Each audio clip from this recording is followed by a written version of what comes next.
tagapagsalaysay, alam mo ba kung gaano ako nagdurusa dahil sa'yo? Sa pasilyo ng isang motel, mula sa likod ng isang nakasarang pinto, umalingaw-ngaw ang marahas na pagtatalo ng isang lalaki at babae. Ngunit sa isang iglap, biglang tumahimik ang boses ng babae na sinundan ng nakakapangilabot na katahimikan. Kinabukasan ng umaga, si Ginang Leona Sandoval, 22 taong gulang, ay natagpuang walang buhay sa kama. Siya'y hubad at ang kanyang katawan ay malamig na at naninigas. Ang folder ng investigasyon ng pulisya ay kasing nipis lamang ng 6 na pahina.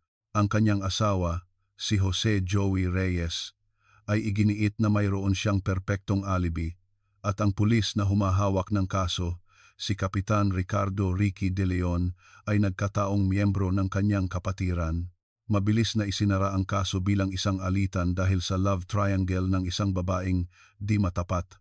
Ang salarin ay tila makakatakas na lamang at ang katotohanan ay mananatiling nakalibing sa limot.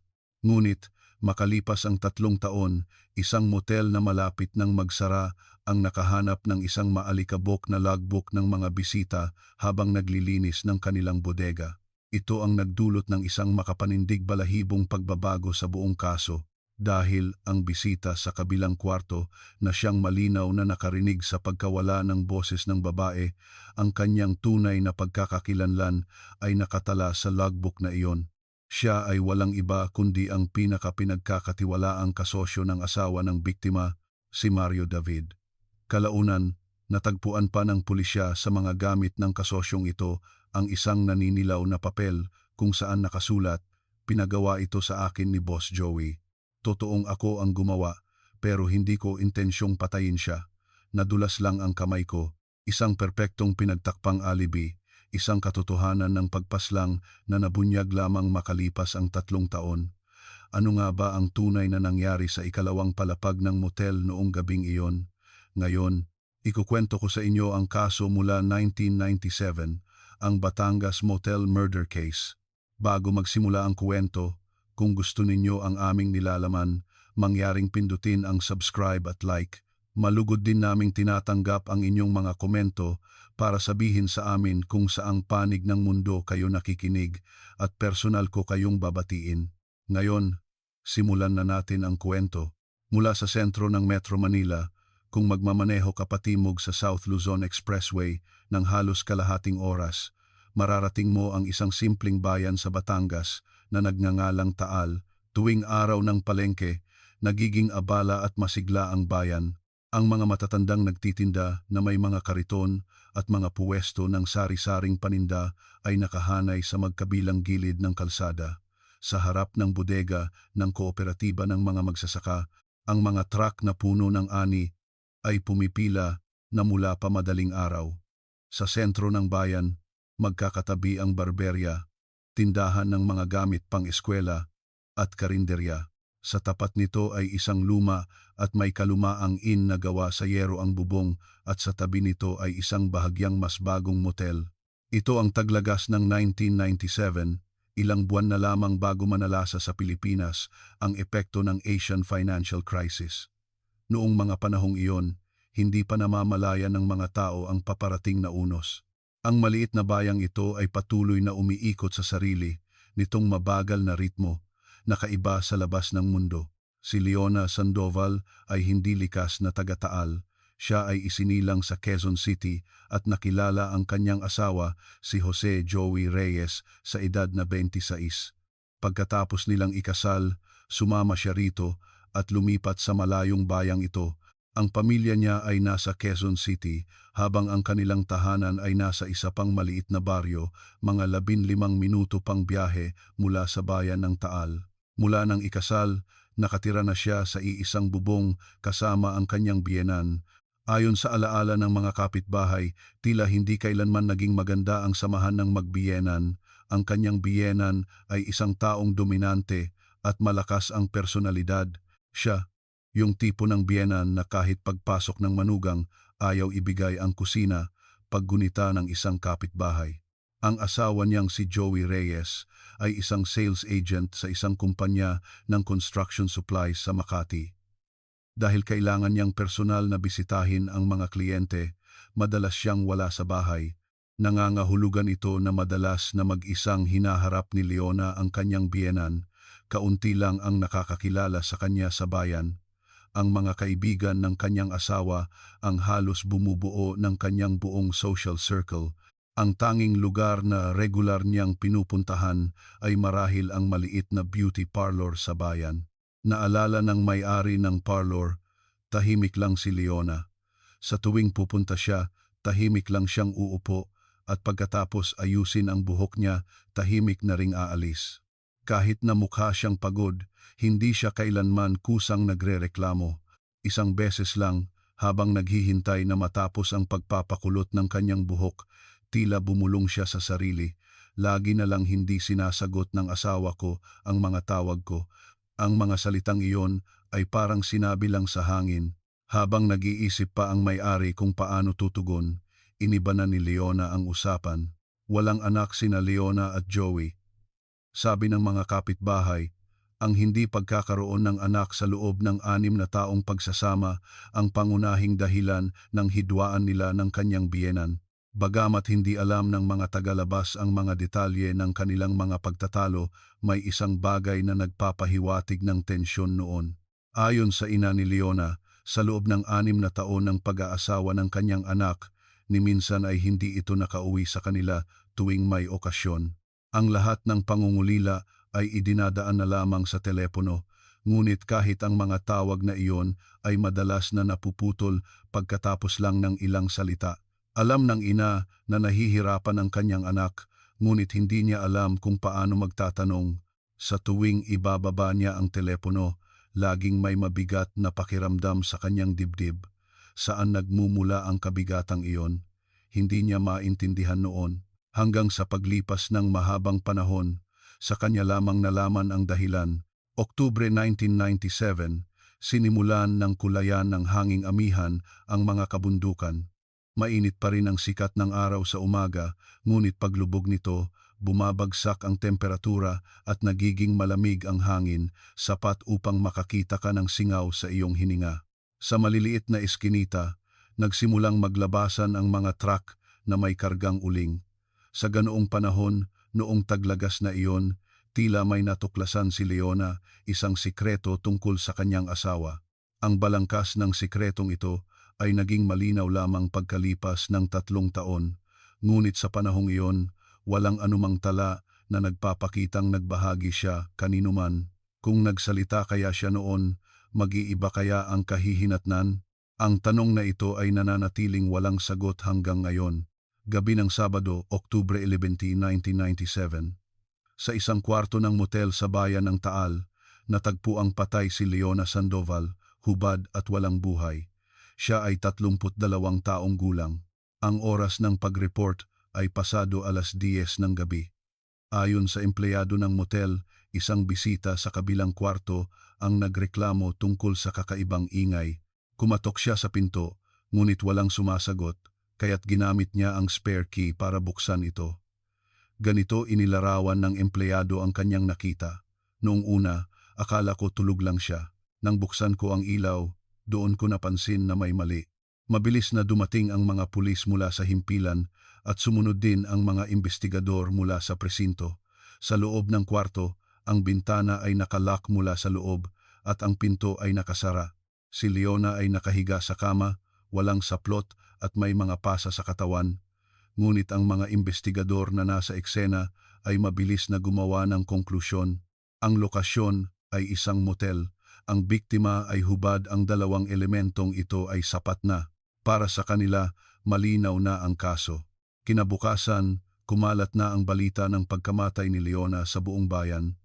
Sa ganitong kaliit na lugar, ang alam ng may-ari ng karinderya ay alam na rin ng nagtitinda ng gulay sa palengke.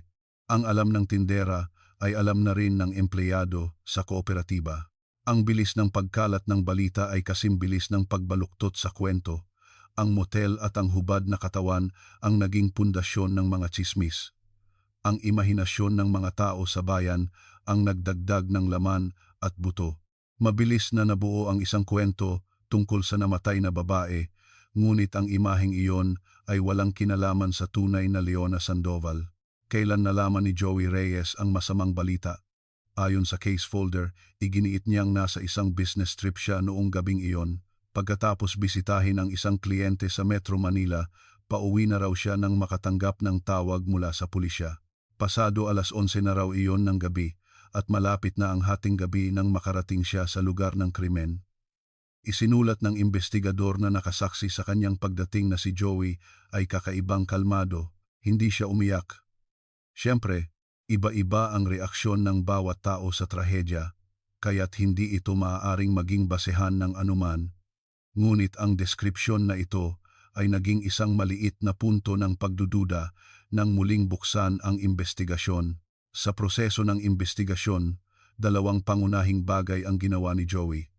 Una, nagbigay siya ng testimonya tungkol sa pag-uugali ng kanyang asawa.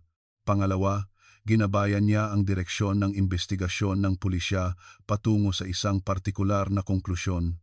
Sinabi niya sa mga pulis na si Leona ay madalas lumabas, hindi sumasagot sa mga tawag at hindi sinasabi kung sino ang kanyang mga kakilala. Sinabi rin niya na hindi maganda ang kanilang relasyon kamakailan. Ang mga pahayag na ito ay perpektong tumugma sa senaryo na nabuo na sa isip ng mga pulis. Ang direksyon ng investigasyon ay naitakda na.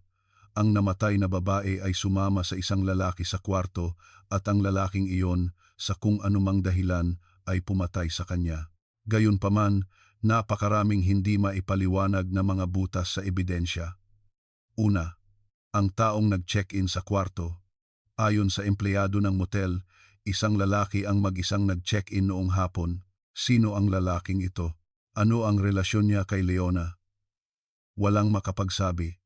Bagamat may pangalan sa logbook, hindi seryosohong sinuri ng mga pulis kung totoo ba ang pangalang iyon. Pangalawa, ang bisita sa kabilang kwarto. Siya ang nag-udyok sa empleyado na tingnan ang kwarto, ngunit ang pagkakakilanlan ng susing testigo na ito ay malabo rin sa orihinal na folder. Bagamat may statement, ang detalye ay basta-basta na lamang at hindi man lang kinuha ang contact number. Pangatlo, ang mga sugat. Sinabi sa autopsy report na ang sanhi ng pagkamatay ni Leona ay asphyxia dahil sa pagkakasakal, ngunit may isa pang natuklasan sa report. Mayroon siyang sugat sa likod ng ulo mula sa pagpalo ng matigas na bagay. Nangangahulugan ito na posibleng pinatulog muna siya ng salarin bago sakalin. Ipinapahiwatig nito na hindi ito isang biglaang crime of passion kundi isang planadong pagpatay. Gayunpaman, ang mahalagang detalyeng ito ay ganap na binaliwala sa investigasyon noon dahil ang senaryo ng crime of passion dahil sa isang love triangle ay naisulat na. Ang humawak ng kaso ay si Kapitan Ricardo Ricky De Leon mula sa Criminal Investigation Unit ng Taal. Nasa 40s na siya at mahigit 15 taon nang naglilingkod sa lugar, isang veteranong investigador. Taga-Taal din siya at kilala ang mga maimpluwensyang tao sa lugar. Kalaunan, napatunayan na miyembro siya ng parehong kapatiran ni Joey Reyes. Noong panahong iyon, walang nakakita ng problema rito. Sa isang maliit na bayan, magkakakilala ang lahat at mas mahirap pa ngang humanap ng taong walang koneksyon. Ngunit habang walang pag-usad ang investigasyon at tuluyan ng isinara, ang paliwanag na ito ay naging mas mahirap paniwalaan. Pagkatapos ng libing ng kanyang anak, nag-isang pumunta ang ina ni Leona sa himpilan ng pulisya. Nagtanong siya, nahuli na po ba ang pumatay? Ang laging sagot ay, iniimbestigahan pa po. Ganito pagkalipas ng 1 buwan at ganito pa rin pagkalipas ng 3 buwan. Sa bawat pagpunta, kailangan niyang sumakay ng bus mula Quezon City patungong Batangas at lumipat pa ng sasakyan papuntang Taal. Ang isang biyahe ay tumatagal ng 2.5 oras. Hindi na niya matandaan kung ilang beses siyang nagpabalik-balik. Sumuko na siyang bilangin. Sa bibig ng mga taga-bayan, ang kuwento ni Leona ay mabilis na naging nakaraan. Ang alaala ng mga tao ay malupit.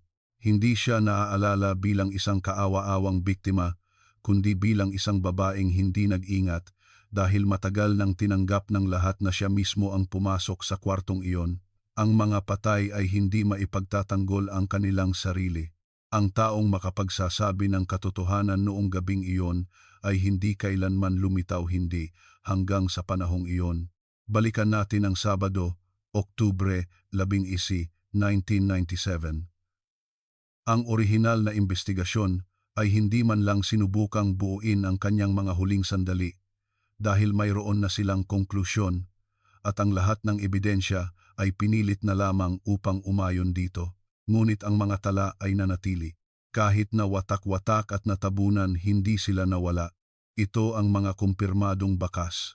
Noong umagang iyon, nasa bahay si Leona. Sabi ng kanyang biyenan, sabay silang nag-agahan.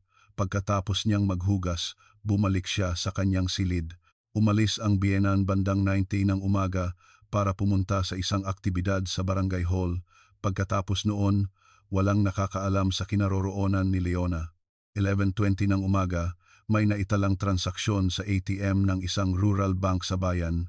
1,000 piso, PHP 1,000 ang winithdraw mula sa account ni Leona. Walang CCTV ang ATM noon, kaya tanging ang tala ng transaksyon ang mayroon, hindi makumpirma kung siya mismo ang gumawa nito. Ngunit dahil nasa kanya ang passbook at ang selyo, at walang ulat ng pagkawala, ipinagpalagay ng pulisya na siya mismo ang nag-withdraw. Bandang 1:00 ng hapon, sinabi ng may-ari ng isang karinderya sa may palengke na nakita niya si Leona. Aniya, mag-isa lang dumating si Leona at umorder ng isang mangkok ng mami. Dahil suki niya ito, kilala niya ang mukha. Bagamat walang kakaiba, may isang bagay na tumatak sa kanyang isipan. Sa isang karagdagang testimonya, sinabi ng may-ari, habang kumakain siya, palagi siyang nakatingin sa labas, parang may hinihintay. Sa pagitan ng 2 at 3 ng hapon, isa pang kapitbahay mula sa parehong baryo ang nakakita sa kanya sa harap ng post office ng bayan. Mag-isa siyang nakatayo sa hagdanan, na tila may hinihintay. Nagbatian sila at napansin ng kapitbahay na tila medyo kinakabahan si Leona. Ngunit ang testimonya na ito ay 2 linya lang ang isinulat sa orihinal na folder. 4 ng hapon. Natatandaan pa ng tinderang nagbebenta ng tiket sa terminal ng bus si Leona. Maliit lang ang terminal noon at ang tindera ay nasa iisang bintana lang buong araw kaya madaling matandaan ang mukha ng mga regular na pasahero. Sabi niya, bumili si Leona ng isang tiket papuntang Metro Manila. Mag-isa lang siya. Pagkatapos bumili ng tiket, gumamit siya ng pampublikong telepono sa waiting area at gumawa ng isang maikling tawag. Ito ang huling beses na nakita si Leona sa publiko. 3:40 ng hapon, sa terminal ng bus sa Taal, dito naputol ang kanyang mga bakas. Ngunit ang kakaiba ay, kung hindi nagkakamali ang tindera, dapat ay sumakay siya ng bus papuntang Metro Manila. Ngunit ang huling lugar kung saan siya natagpuan ay sa isang motel sa bayan ng Taal. Ang patlang na ito sa oras ay hindi man lang sinubukang alamin ng mga pulis noon. Maaaring bumaba siya sa kalagitnaan ng biyahe o maaaring bumili siya ng tiket ngunit hindi sumakay o nakipagkita siya sa isang tao at bumalik. Sino ang isang tao na iyon? Blanko ang sagot sa orihinal na folder ng kaso. Ngayon, ibalik natin ang ating atensyon sa motel. Ang kwarto kung saan natagpuan si Leona ay nasa dulo ng ikalawang palapag. Sabi ng empleyado, isang lalaki ang mag-isang nag-check-in bandang 5:00 ng hapon. Ang pangalang nakasulat sa logbook ay Juan de la Cruz. Inamin ng empleyado na hindi niya sinuri ng maigi ang ID. Noong mga panahong iyon, bihira ngang gawin ito sa mga motel sa probinsya. Ngunit tila hindi sineseryoso ng pulisya ang posibilidad na peke ang pangalang Juan de la Cruz. Malabo ang alaala ng empleyado sa lalaki, mukhang nasa 40s, katamtaman ang pangangatawan, naka-buzz cut at may suot na jacket. Mag-isa lang siya, iyon lang ang lahat.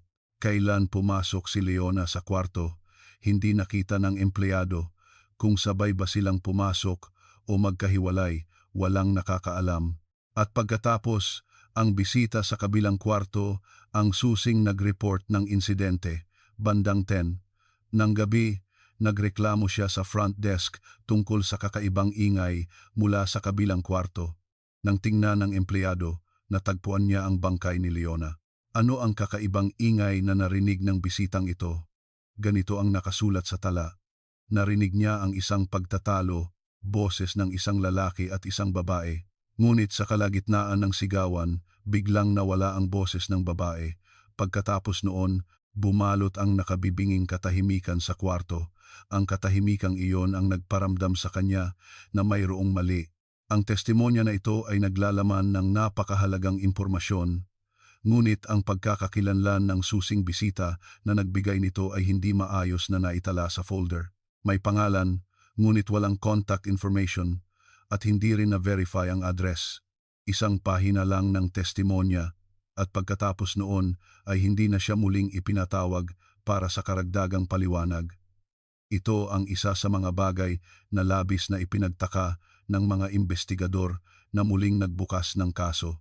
Isang saksi na personal na nakarinig ng pagtatalo, isang saksi na nakarinig sa pagkawala ng boses ng biktima, bakit hindi ipinagpatuloy ng mga pulis ang pagsisiyasat? Sa alinmang ulat na isinulat ng orihinal na investigador na si Kapitan De Leon, walang mahahanap na sagot. Ang huling araw ni Leona ay binuo sa ganitong paraan. Umaga, kumain kasama ang biyenan. Hapon, mag-isang nagpunta sa bayan. Tanghali, mag-isang kumain ng mami. Hapon, tila may hinihintay. Pagkatapos, bumili ng tiket sa terminal at tumawag sa telepono at sa huli, gabi, natagpo ang patay sa isang motel. Sa isang punto sa pagitan ng mga pangyayaring ito, nakipagkita siya sa isang tao, nagkaroon ng pagtatalo at pagkatapos ay nawala ang kanyang boses. Dito nagtatapos ang mga ebidensya at ang mga patlang sa pagitan ng mga ebidensyang ito, hindi kailanman nagawang o sabihin na nating hindi sinubukang punan ng mga pulis noon. Ang investigasyon ay hindi tumagal ng 3 buwan. Sa mas tumpak na salita, hindi man lang umabot ng 3 buwan. Ang kasong nagsimula noong Oktubre 1997 ay halos tumigil na bago pa man matapos ang Disyembre ng taong iyon. Bagamat ang kaso ay inilista bilang isang cold case, ang nakatalagang opisyal ay halos hindi na naglaan ng oras para dito. Ang huling ulat ni Kapitan De Leon tungkol sa kasong ito ay may petsang Nobyembre 23, 1997. Bakit napakabilis at basta-basta na lamang isinara ang investigasyon? Kailangan nating tingnan kung paano ito isinagawa. 2 araw pagkatapos ng insidente, ipinatawag ni Kapitan De Leon si Joey Reyes sa himpilan bilang pamilya ng biktima para sa isang interogasyon. Ngunit ang nilalaman ng interogasyon na ito ay lubos na ikinagulat ng mga sumunod na investigador. Sa mga tala, karamihan sa oras ay si Joey ang nagsasalita, inilalarawan ang pag-uugali ng kanyang asawa at hindi man lang siya pinigilan o ginabayan ni Kapitan De Leon patungo sa ibang direksyon. Anong klaseng tao siya? Madalas ba siyang lumabas? Mayroon ba siyang mga komplikadong kaibigang lalaki? Sunod-sunod ang mga tanong at si Joey ay tuloy-tuloy sa pagsagot. Sa 6 na pahinang testimonya, 4 na pahina ay tungkol sa mga problema ng kanyang asawa. Sa kabaligtaran, ang pagsusuri sa alibi ni Joey ay napakababaw. Sinabi niyang nasa business trip siya at ibinigay ang pangalan ng kumpanya ng kanyang kliyente. Itinala lang ito ni Kapitan De Leon. Sa folder ng kaso, walang mahahanap na kahit isang tala ng tawag sa kliyente para kumpirmahin. Hindi man lang sinubukan ng pulisya na i-verify kung totoo ang kanyang sinasabing alibi. Ayon sa isang piskal na sumuri rito kalaunan, hindi iyon isang alibi. Iyon ay isang alibi na sinuportahan ng pulisya. Ang pangalang Juan de la Cruz sa logbook ng motel ay hindi rin sinundan. Ang susing testigo sa kabilang kwarto ay nawala sa investigasyon. Ang opinyon sa autopsy report tungkol sa pagkakapalo sa ulo na nagpapahiwatig ng planadong pagpatay ay ganap na binalewala. Lahat ng dapat imbestigahan ay hindi inimbestigahan. Lahat ng dapat sundan ay hindi sinundan. Lahat ng dapat i-verify ay basta na lang pinaniwalaan. Ang lahat ng butas ay pabor sa iisang direksyon, ang pag-absuelto sa asawang si Joey Reyes. Sa tuwing pupunta ang ina ni Leona sa himpilan, laging sinasabi ni Kapitan de Leon na may ginagawa sila, na sinusundan nila ang mga ebidensya. Ngunit sa pag-alis ng ina, hindi na muling nadadagdagan ang folder ng kaso. Hindi na matandaan ng ina kung pang ilang beses na siyang pumunta sa himpilan. Ang natatandaan lang niya ay isang beses, may sinabi sa kanya si Kapitan de Leon habang nakatingin sa malayo. Sabi niya, "Pasensya na po, pero sa kasong ito, baka may kasalanan din ang biktima." Agad na naintindihan ng ina. Ang ibig niyang sabihin ay, ang anak niyo mismo ang pumasok sa kwartong iyon. Nang araw na iyon, pagka-uwi niya sa Quezon City, matagal siyang hindi na bumalik sa himpilang iyon. Sabi niya, pagod na siya, wala na siyang lakas para lumaban pa. Iyon ang taglamig ng 1997. Sa bayan ng Taal, ang kwento ni Leona ay pilit na tinuldukan. Ang opisyal na konklusyon, isang babae ang pumasok sa motel, hindi alam kung ano ang nangyari sa loob. Ang salarin ay hindi natagpuan. Ngunit sa bulong-bulungan ng mga tao, mayroon ng ibang bersyon ng konklusyon. Si Leona ay isang babaeng hindi disente ang pag-uugali. Ang konklusyong ito, nang walang anumang pagtutol, ay tumatak sa isipan ng lahat. Nang sumunod na tagsibol, umalis si Joey Reyes sa Taal. Ang sabi-sabi, lumipat siya sa Metro Manila. Ang kanyang ina ay nanatili sa baryo, walang nagduda sa kanyang pag-alis. Ang isang lalaking nawalan ng asawa na lumilisan sa isang malungkot na lugar ay natural lamang. Ang bayan ay bumalik sa dati nitong katahimikan. Ang karinderya kung saan mag-isang kumain ng mami si Leona, ang hagdanan ng post office kung saan siya naghintay, lahat ay nanatiling tulad ng dati. Tanging ang folder ng cold case na iyon ang naiwang nakatambak sa isang sulok ng bodega ng himpilan hanggang sa muli itong buksan pagkalipas ng 3 taon. Ang 3 taon ay hindi maikling panahon. Ang Asian Financial Crisis noong taglamig ng 1997 ay nakaapekto rin sa maliit na bayang ito. Nagsara ang tindahan ng mga gamit pang-eskwela sa tabi ng karinderya. Nabawasan ang mga truck na pumipila sa harap ng kooperatiba, hindi na rin ganoon kasikip ang palengke.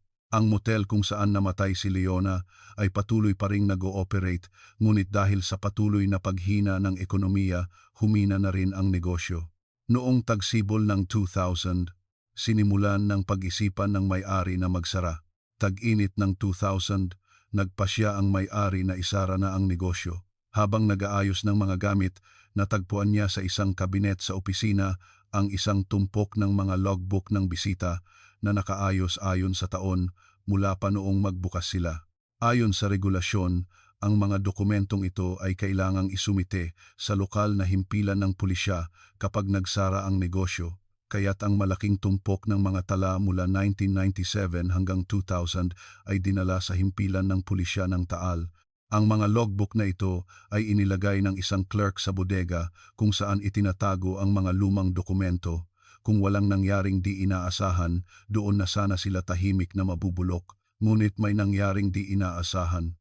Taglagas ng 2000 dila, isang bagong lipat na investigador ang dumating sa himpilan ng Taal, si Sargento Miguel Miggy Cruz, 36 taong gulang.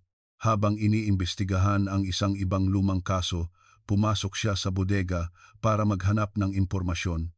Doon, aksidente niyang nabuklat ang mga logbook mula sa nagsarang motel. Ang hinahanap niya sana ay ebidensya para sa ibang kaso, ngunit nang marating niya ang pahina para sa Oktubre 11, 1997, natigilan siya.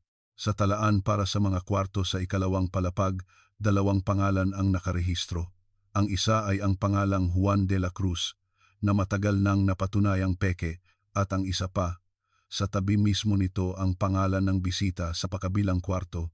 Matagal na tinitigan ni Sargento Cruz ang pangalang iyon, hindi iyon isang dayuhang pangalan. Sa lugar ng Batangas at Metro Manila, maririnig mo ang pangalang iyon. Malabo niyang natatandaan na mayroong koneksyon ang pangalang ito kay Joey Reyes. Agad siyang nakaramdam na may mali. Hiningi niya mula sa archives ang folder ng kaso ng pagpatay kay Leona Sandoval. Ang folder na iyon, na natabunan ng alikabok at natulog sa loob ng 3 taon, ay muling nabuksan 2 oras ang ginugol ni Sargento Cruz para basahin ang buong folder. Ginamit niya ang lapis para markahan ang ilang bahagi mga lugar kung saan biglang huminto ang investigasyon, kung saan may mga hindi tugmang impormasyon. Ang pinakamatagal niyang tinitigan ay ang testimonya ng bisita sa kabilang kwarto at ang alibi ni Joey Reyes. Ang pangalan ng bisita sa kabilang kwarto, Mario David. Alam ni Sargento Cruz na si Mario David ay isang maliit na kontratista sa Metro Manila at nagkataong isa siya sa mga supplier ng kumpanya ni Joey Reyes. Napakataas ng posibilidad na magkakilala sila. Agad niyang sinuri ang mga tala ni Mario David. Ang address ay sa Metro Manila. Kinabukasan ng umaga, pinuntahan ni Sargento Cruz ang address.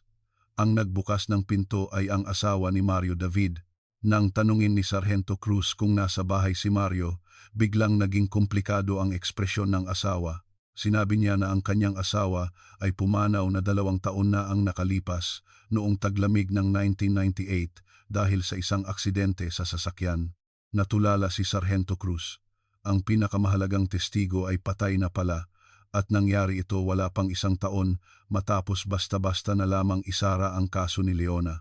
Sinuri niya ang mga detalye ng aksidente, isang single vehicle crash sa isang national highway sa madaling araw. Dumulas daw ang sasakyan at bumangga sa barrier. Isinara ang kaso bilang isang aksidente dahil sa pagmamaneho ng lasing, walang nakasaksi.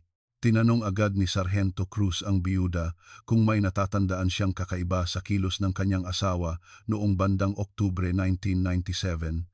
Nag-isip ang biyuda at sinabing, kakaiba siya noon. Sabi niya, madalas hindi makatulog ang kanyang asawa sa gabi at mag-isang uupo sa sala nang hindi binubuksan ang ilaw. Kapag tinatanong kung anong problema, laging sinasabi na wala, stress lang sa trabaho. May naalala pa siyang isang bagay. Noong mga panahong iyon, kakaiba ang dalas ng pag-uusap nila sa telepono ni Joey Reyes.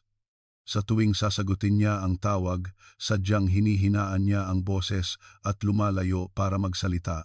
Halos 2 oras nag-usap si Sargento Cruz at ang biyuda. Wala siyang kaalam-alam kung bakit nasa motel na iyon ang kanyang asawa noong gabing iyon. Pagkaalis sa bahay ng mga David, agad na sinimulan ni Sargento Cruz ang investigasyon sa relasyon ni na Joey Reyes at Mario David. Dahil 3 taon na ang nakalipas, wala na ang mga call record. Kinailangan niyang mag-imbestiga sa pamamagitan ng kanilang mga kakilala. Nahanap niya ang isang dating kasamahan sa trabaho ni Joey na nagbigay ng isang napakahalagang impormasyon. Sinabi niya na hindi lang magkasosyo sa negosyo sina Joey at Mario, kundi magkababayan din, parang magkapatid. Narinig niya minsan si Joey sa telepono na tila nag-uutos kay Mario na asikasuhin ang isang napakagulong bagay. Ang oras ng tawag na iyon, natatandaan niya, ay noong taglagas ng 1997. Dito, halos sigurado na si Sargento Cruz na may malaking problema sa sinasabing alibi ni Joey Reyes. Personal niyang pinuntahan ang kumpanya sa Metro Manila na sinabi ni Joey na binisita niya. Kinuha nila ang logbook ng mga bisita mula sa taong iyon. Malinaw na nakasulat doon, oras ng pagdating ni Joey Reyes, 2:00 ng hapon, oras ng pag-alis, 3:20 ng hapon. Ang biyahe mula Metro Manila pabalik sa Taal ay hindi aabutin ng higit sa 1 oras. At ang oras ng pag-check-in sa motel ay 5:00 ng hapon. Perpektong magkatugma ang oras. Si Joey Reyes ay walang alibi. Dala ang mga bagong ebidensyang ito, nag-report si Sargento Cruz sa kanyang mga nakatataas. Sa pagkakataong ito, nagbago ang kanilang saloobin. Nagpasya silang opisyal na ipatawag si Joey Reyes. Nobyembre 2000, dinala si Joey pabalik sa himpilan. Sa pagkakataong ito, bilang isang suspek sa krimen, mukha siyang kalmado na para bang inaasahan na niya ang araw na ito. Diretsahang nagtanong si Sargento Cruz kung kilala niya si Mario David. Inamin ni Joey na kilala niya. Tinanong muli ni Sargento Cruz kung alam niyang noong gabing iyon nasa kabilang kwarto lang si Mario David mula sa kwarto kung saan namatay ang kanyang asawa. Pagkatapos ng isang maikling katahimikan, sinabi ni Joey, "Hindi ko alam." Inilapag ni Sargento Cruz ang naninilaw na logbook sa harap niya at itinuro ang pangalan ni Mario David. Matagal na napako ang tingin ni Joey rito. 2 araw tumagal ang investigasyon. Patuloy na itinatanggi ni Joey ang lahat. Ngunit sa 2 araw ng interogasyon, inilabas ni Sargento Cruz ang kanyang alas. Ang kalaguyo ni Joey, si Cristina Chris Gomez. Natagpuan ng mga investigador si Chris. Noong una, ayaw niyang makipagtulungan, ngunit nang malaman niyang para ito sa kaso ng pagpatay 3 taon na ang nakalipas, nag-atubili siya. Sa huli, isiniwalat niya ang lahat. Nagkakilala sila ni Joey noong 1995 at naging magkarelasyon. Noong tag-init ng 1997, tila may natuklasan si Leona at nagsimulang magtanong na nagbigay ng matinding pressure kay Joey. Pinipilit ni Chris si Joey na makipaghiwalay, ngunit sinabi ni Joey na hindi basta-basta bibitaw ang kanyang asawa at magiging magulo rin ang usapin sa ari-arian. Pagkatapos, noong taglagas na iyon, biglang pinutol ni Joey ang komunikasyon sa kanya. Nagpakita lang siya muli noong taglamig at sinabing, "Na-aksidente ang asawa ko at namatay." Ang testimonya ni Chris ang nagbigay ng pinakamahalagang motibo sa pagpatay. Pagkatapos, inilabas ni Sargento Cruz ang resulta ng muling pagsusuri sa autopsy report. Itinuro ng isang bagong forensic expert na base sa anggulo ng sugat sa likod ng ulo, malamang na nakaupo o nakahiga ang biktima nang atakihin siya mula sa itaas ng isang taong mas matangkad sa kanya. Ang mga marka ng sakal sa leeg ay nagpapakita rin na isang uri ng lubid ang ginamit. Nagpapahiwatig ito ng premeditasyon. Sa harap ng motibo, ng sirang alibi at ng siyentipikong ebidensya, nagsimulang gumuho ang depensa ni Joey Reyes. Sa huling interogasyon, tinanong ni Sargento Cruz ang huling tanong, "Ano ang nalaman ng asawa mo? Alam mo, hindi ba?" Matagal na nanahimik si Joey. Sinaway niya ang kanyang abogado na magsasalita sana. Pagkatapos, nagsalita siya. Sinabi niya na 1 buwan bago ang krimen, natagpuan ng kanyang asawa ang isang sulat na isinulat niya para sa kanyang kalaguyo. Dahil dito, nabunyag ang lahat. Nagbanta ang kanyang asawa na uuwi sa kanyang mga magulang, na isisiwalat ang lahat sa buong mundo at makikipaghiwalay para sa hatian ng ari-arian. Sinabi niya na totoong tinawagan niya si Mario David. "Pero hindi ko siya inutusang pumatay." Pagtanggi ni Joey, "Inutusan ko lang siyang takutin siya para tumahimik siya. Dalhin siya sa labas, turuan ng leksyon para hindi na niya ulit banggitin ang tungkol sa hiwalayan. Hindi ko talaga alam na mamamatay siya." Tahimik na nakinig si Sargento Cruz. Hinintay niyang matapos itong magsalita bago malamig na nagtanong, "Kung ganoon, noong natanggap mo ang tawag kinaumagahan, napatay na ang asawa mo sa motel, ano ang iniisip mo?" Yumuko si Joey Reyes at hindi na nakapagsalita.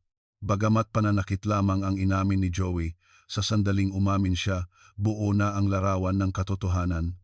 Gayunpaman, ang tanging gumawa ng krimen, si Mario David, ay patay na, walang testigo. Naharap ang prosekusyon sa malaking hamon sa pagsasampa ng kasong instigation to commit murder laban kay Joey.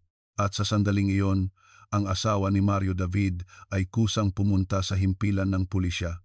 Inabot niya kay Sargento Cruz ang isang sobre. Sabi niya, natagpuan niya ito habang nililigpit ang mga gamit ng kanyang yumaong asawa. Hindi niya naintindihan noon, kaya't itinago na lang niya. Hanggang sa mabalitaan niya sa mga ulat ang tungkol sa kaso, naramdaman niyang dapat na niya itong isuko. Sa loob ng sobre ay isang naninilaw na piraso ng papel. Sulat kamay ito ni Mario David. Nakasulat dito, "Pinagawa ito sa akin ni Boss Joey. Totoong ako ang gumawa, pero hindi ko intensyong patayin siya. Nadulas lang ang kamay ko." Ang sulat na ito, nahuli ng 3 taon, ang naging huling pako sa kabaong ni Joey Reyes. Noong 2001, formal na sinampahan ng prosekusyon si Joey Reyes ng kasong instigation to commit murder. Matapos ang paglilitis, noong unang bahagi ng 2002, inilabas ang hatol, si Joey Reyes ay napatunayang nagkasala at hinatulan ng habambuhay na pagkakabilanggo. Nag-apela si Joey, ngunit pinagtibay ng korte sa ikalawa at ikatlong pagkakataon ang orihinal na hatol. Tungkol naman sa opisyal na basta-basta na lamang nag-imbestiga, si Kapitan De Leon, bagamat sumailalim sa imbestigasyon, dahil sa katagalan ng panahon at kakulangan ng direktang ebidensya ng pagtanggap ng suhol mula kay Joey, hindi siya nasampahan ng kaso, hindi siya nagbayad para sa kanyang kapabayaan. Nang malaman ni Sargento Cruz ang resulta, sinasabing wala siyang sinabi. Matapos maging pinal ang hatol, tumawag ang ina ni Leona kay Sargento Cruz sa telepono, paulit-ulit siyang nagpasalamat. Ang tanging sinabi ni Sargento Cruz ay, "Pasensya na po at napakatagal ninyong naghintay." Umiyak sandali ang ina sa kabilang linya. Pagkatapos ay sinabi niya, "Ngayon, matahimik na si Leona." Ang mga abo ni Leona ay nakalagak sa isang columbarium sa Quezon City. Nang araw na malaman ang resulta ng hatol, nagdala ang kanyang ina ng isang bungkos ng puting bulaklak para bisitahin ang kanyang anak. Walang nakakaalam kung ano ang sinabi niya sa kanyang anak. Ang alam lang nila, sa araw na iyon, tahimik siyang umupo sa harap ng nicho ng kanyang anak hanggang sa paglubog ng araw. Tagapagsalaysay, dito nagtatapos ang ating kuwento. Sa edad na 32, biglang natapos ang buhay ni Leona Sandoval noong taglagas ng 1997 at ang kanyang hustisya ay inabot ng mahigit 4 na taon bago makamtan. Sa loob ng mahabang panahong iyon, binansagan siyang babaeng pumasok sa motel ng kusa. Hindi iyon ang katotohanan, ngunit ang pagbabalik ng katotohanan sa dapat nitong kalagyan ay isang napakatagal at napakalayong paglalakbay. Ano ang inyong pananaw sa kasong ito? Kung ang mga daliring nakaturo sa biktima noon ay sa tamang direksyon itinuro mula sa simula, mas mabilis kayang lumabas ang katotohanan. Malugod naming inaanyayahan kayong mag-iwan ng komento sa ibaba para ibahagi ang inyong mga saloobin. Bawat boses ay isang lakas para muling bigyang liwanag ang mga nakalimutang tala. Kung nag-iwan ng marka sa inyong puso ang kuwentong ito, huwag kalimutang mag-subscribe at mag-like sa mga di malilimutang tala. Ang inyong suporta ang aming pinakamalaking motibasyon para patuloy na maghukay ng katotohanan. Ako ang inyong records keeper. Magkita-kita tayo sa susunod na tala.